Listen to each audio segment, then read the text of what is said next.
Part 6 की शुरुआत में हम देखते हैं कि वे को चार्ली के अगेंस्ट एक वीडियो मिलता है जिसे देखकर वे काफी शॉक रह जाता है। और वहीं अगली सुबह जब वो फील्ड में जाता है तो देखता है बेब अपनी प्रैक्टिस कर रहा था, पर उसकी कार पर बिल्कुल भी स्पीड नहीं आ रही थी, जिसे देखकर वो एलन से कहता है कि आज बेब की कार इतनी स्लो क्यों चल रही है, क्या आपने स्पीड डाउन को एडजस्ट किया है? तो एलन कहता है नहीं। तभी बेब की कार सामने आकर रुकती है और उसमें से चार्ली और बेब दोनों बाहर आते हैं, जिसका मतलब था कि कार चार्ली ड्राइव कर रहा था। और तो ये सुन सभी सरप्राइज रह जाते हैं कि तभी वे बेब से कहता है मैं तुमसे कुछ बात करना चाहता हूँ, लेकिन अकेले में। ऐसा वो चार्ली को सुनाकर कहता है। मतलब नेक्स्ट सीन में दिखाया जाता है कि वे और बेब दोनों बातें कर रहे थे कि तभी बेब उससे कहता है तुम मुझे क्या बताना चाहते थे? तो वो उसे एक वीडियो दिखाता है और उससे कहता है चार्ली ने तुम्हें धोखा दिया है, वो तुम्हें फंसा रहा है, उसने तुमसे कहा है कि वो एक एडिटर है, तो उसके पास इस तरह की लग्जरी कार कैसे आई? तो बेब इस पर हंसने लग जाता है और कहता है हो सकता है ये कार उसके किसी कस्टमर की होगी, पर वे उसकी बातों पर बिल्कुल भी भरोसा नहीं करता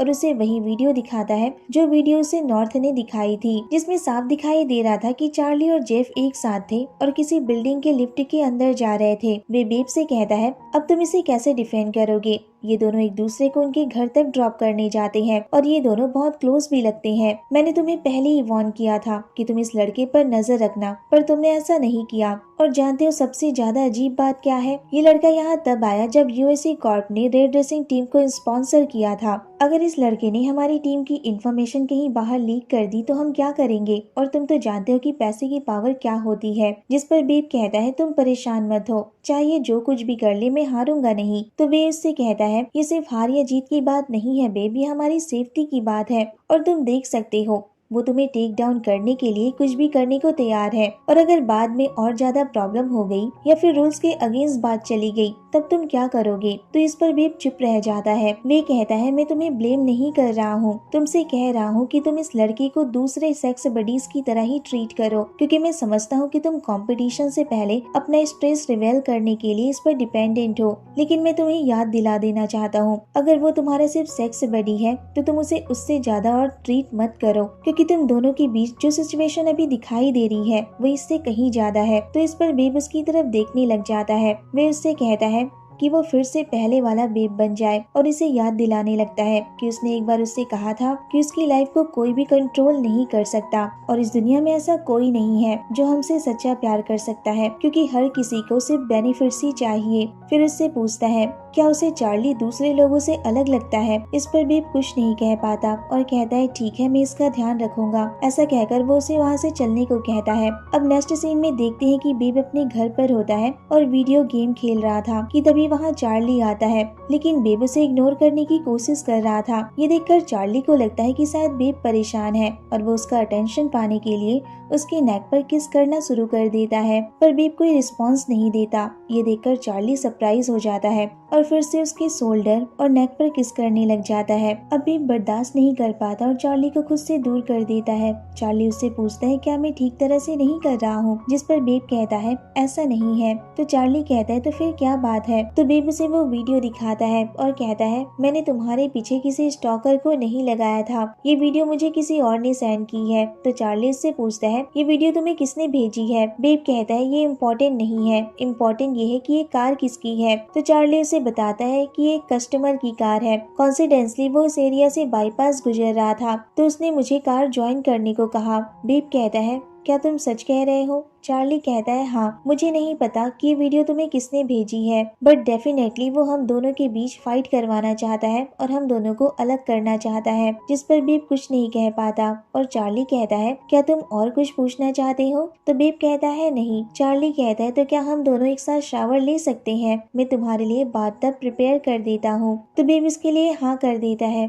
चार्ली फिर स्वीटली उसके चिक्स पर किस करता है और वहाँ से चला जाता है, लेकिन बेब के मन पर वे की बातों ने असर कर दिया था। वो अभी भी उसी के बारे में सोच रहा था। फिर नेक्स्ट सीन में दिखाया जाता है कि दोनों शावर लेने के बाद सो रहे थे। तभी अचानक चार्ली जाग जाता है और वहाँ से चला जाता है। उसके जाने की थोड़ी देर बाद ही बेब की नींद टूट जाती है और वो देखता है कि चार्ली बेड पर नहीं था। फिर वो उसे कॉल करने ही जा रहा था कि तभी उसे वे की कही हुई बात याद आ जाती है और वो फोन वापस रख देता है और फिर से बेड पर लेट जाता है और कुछ सोचने लग जाता है। फिर अगले दिन दिखाया जाता है कि चार्ली घर वापस आ चुका था और उसने उन दोनों के लिए ब्रेकफास्ट भी बनाया था। अचानक तभी बेब भी वहाँ आ जाता है। चार्ली कहता है तुम जल्दी उठ गए, जिस पर बेब उससे कहता है तुम्हारे इस खाने की खुशबू ने मुझे जगा दिया। चार्ली कहता है सॉरी, मैं तो भूल ही गया था कि तुम स्मेल को लेकर बहुत सेंसिटिव हो, और उसे वो ब्रेकफास्ट सर्व करता है। फूड खाने के बाद बेब कहता है ये बहुत डिलीशियस है, अगली बार फिर से यही नूडल्स लेकर आना। फिर बेब उससे पूछता है लगता है तुम बहुत जल्दी उठ गए थे,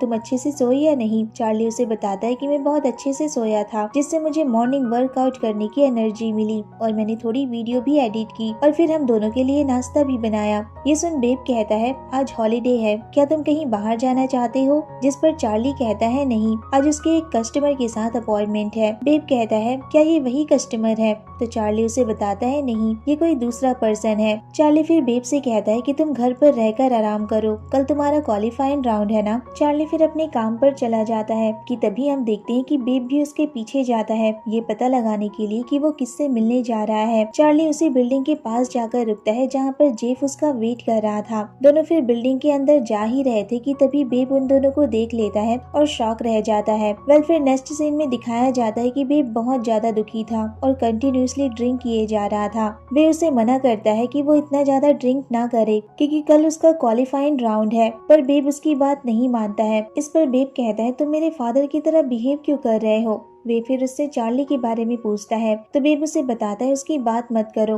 वहीं दूसरी तरफ दिखाया जाता है कि चार्ली बेब को कॉल पर कॉल किए जा रहा था, पर बेब उसके कॉल को अटेंड नहीं कर रहा था। चार्ली अब परेशान हो जाता है और उसे मैसेज करके कहता है कि तुम कहाँ हो, मैं तुम्हारा कब से घर पर वेट कर रहा हूँ। और फिर नेक्स्ट सीन में दिखाया जाता है बेब घर वापस आता है और वो बहुत बुरी तरह से ड्रंक था। ये देखकर चार्ली कहता है बेब आने में तुमने इतनी देर क्यों कर दी, और तुमसे लिक्वायर की इतनी स्ट्रॉन्ग स्मेल क्यों आ रही है। तो बेब उसे पीछे की तरफ धक्का देते हुए कहता है तुम सच में बहुत नॉइसी हो। चार्ली कहता है पर कल तुम्हारा क्वालिफाइंग राउंड है ना, तुम्हें इतनी ड्रिंक नहीं करनी चाहिए थी। जिस पर बेब उसे सुनाने लग जाता है और कहता है तुम बस एक सेक्स बडी हो, तो तुम्हें मेरी लाइफ में इंटरफेयर करने की कोई जरूरत नहीं है। मैं कब जाता हूँ कब वापस आता हूँ, क्या करता हूँ क्या नहीं, ये सब मुझ पर डिपेंड करता है, तुम पर नहीं, समझ गए। पर चार्ली समझ गया था कि बेब किसी बात को लेकर बहुत ज्यादा अपसेट है और वो उसे बैठकर बात करने के लिए मनाने लग जाता है, लेकिन बेब उसे पीछे की तरफ धक्का देकर अपने रूम में चला जाता है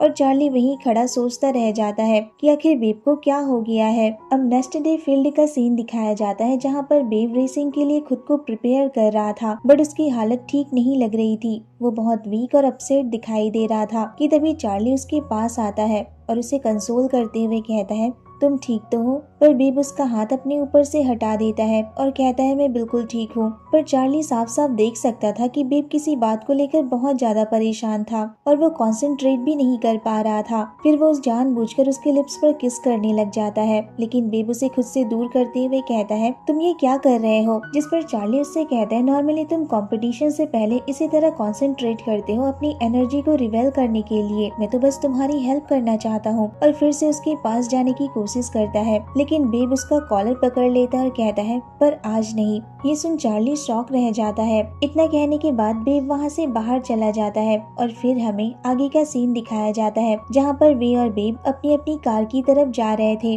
और सारे फैंस उन दोनों का नाम लेकर उन दोनों को चीयर कर रहे थे कि तभी मिंसू और विनर को भी दिखाया जाता है जो बेब की तरफ देख रहे थे। और वहीं दूसरी तरफ नॉर्थ और सोनिक इस रेस को अपने चैनल पर लाइव ब्रॉडकास्ट कर रहे थे कि आज क्वालिफिकेशन मैच में कौन जीतने वाला है। और फिर अगले ही पल रेस शुरू हो जाती है जिसमें बेब सभी कारों से लीड कर रहा था, पर अचानक उसे वे की वही बातें फिर से याद आने लग जाती है और वो डिस्ट्रैक्ट हो जाता है और चार्ली के बारे में सोचने लग जाता है, जिस पर वो सोच रहा था कि किस तरह से चार्ली उसकी केयर करता था और खुद को उसका बॉय कहता था। यही सब सोचते हुए वो बुरी तरह डिस्ट्रैक्ट हो जाता है और इसका फायदा उठाते हुए किम मिंसू उसके कार को ओवरटेक कर लेता है। ये देखकर सभी शॉक रह जाते हैं कि आखिर बेब को क्या हो गया है और वो इस तरह से कार क्यों ड्राइव कर रहा है। वहीं दूसरी तरफ देखते हैं कि बेब की हालत और ज्यादा बिगड़ती जा रही थी। वो बिल्कुल भी रेस पर फोकस नहीं कर पा रहा था, जिस वजह से उसका बैलेंस बिगड़ जाता है और वो ट्रैक से बाहर हो जाता है, लेकिन जल्दी वो खुद को संभाल लेता है और फील्ड में वापस आ जाता है।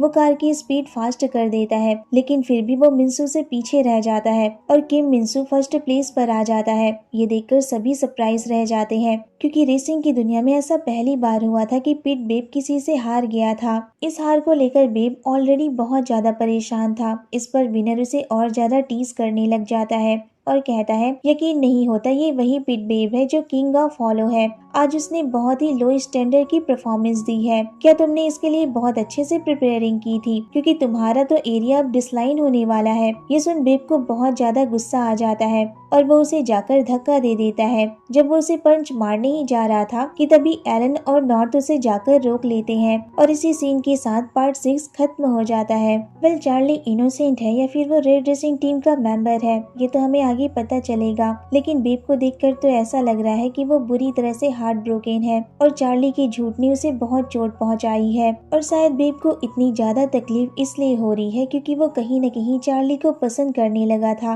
अब चार्ली उसे पसंद करता है या फिर वो सच में उसका दिल तोड़ देगा, ये तो हमें आगे ही पता चलेगा। सो कैसी लगी आज की एक्सप्लेनेशन आपको, मुझे कमेंट में जरूर बताना। अगर वीडियो अच्छी लगी हो तो प्लीज वीडियो को लाइक, शेयर और मेरे चैनल को सब्सक्राइब करना मत भूलना। Thanks for watching. Bye bye. Take care.